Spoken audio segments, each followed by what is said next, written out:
Over the past few weeks, what with being on holiday, I've gotten the chance to watch a few movies at the cinema, on the plane, or where I was staying in Perth.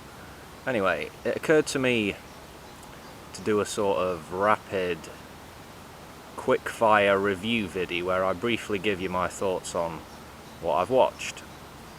Okay, first up, The Revenant, with Leonardo DiCaprio in the lead role.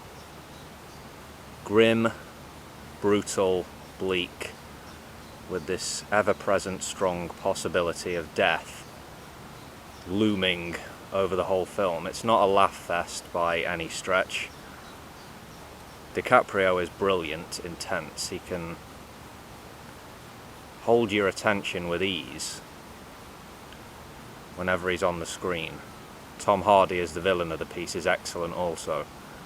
But don't watch this if light-heartedness with a bit of comedy thrown in is what you're after, because it's pretty heavy going. Next up, Scarface, going way back in the day here. I'd never watched this film all the way through until the other week. It's a masterpiece, actually. Pacino is the man, oozing wicked charisma. He's a paranoid, possessive scumbag with no qualms about murdering people to get where he wants to be, and he wants it all. He wants the world. He has a ruthless ambition, unchecked by fear. The film's cheesy, and there are parts of it which I laughed at, which I don't think were supposed to be funny. Like the scene of total carnage at the end, where Tony Montana finally gets his comeuppance. It's over the top, cartoonish film violence, yeah, with a fairly stark moral message: live by the sword. And now for something completely different. The Lake House. Keanu Reeves and Sandra Bullock. I didn't like this one. Indulgent, sentimental tripe. The acting is okay, but it's humourless. The premise of the film is absurd, which isn't necessarily a bad thing, but no, this one didn't work for me. Avoid this one is my advice. Next, Alice in Wonderland, Through the Looking Glass. Lots of colour and loud noises, plenty of razzle-dazzle.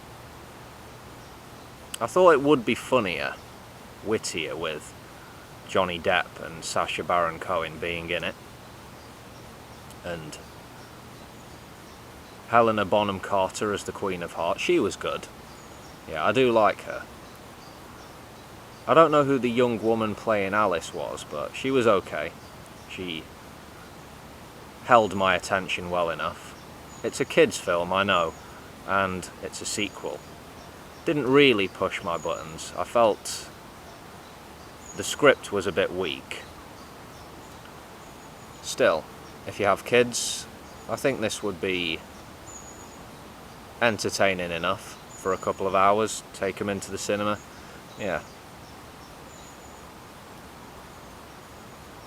Okay, next, again at the cinema, Captain America, the Civil War thingy-doodle.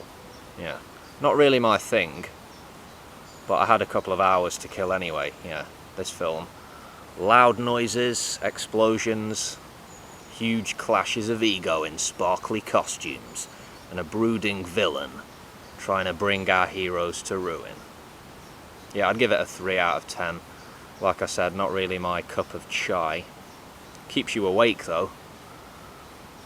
Robert Downey wisecracking all the time kind of gets on one's nerves. Yeah. And finally, Hail Caesar, which I watched on the plane coming back from Oz. Yeah. Coen Brothers film. A bit more highbrow, this one for sure. I loved it. Great storytelling, laugh out loud moments. Josh Brolin is good as the straight man, the protagonist. And George Clooney is really good. He is good at comedy, Clooney. He's a buffoonish actor who gets kidnapped by communist writers in this. And Ralph Fiennes is funny as well as the frustrated director. Yeah, it's good. Good script. Classic bit of comedy, yeah. Watch it. Best film I've vidied recently. Okay, with that, I bid you all a fair and pleasant day. Catch you later, folks.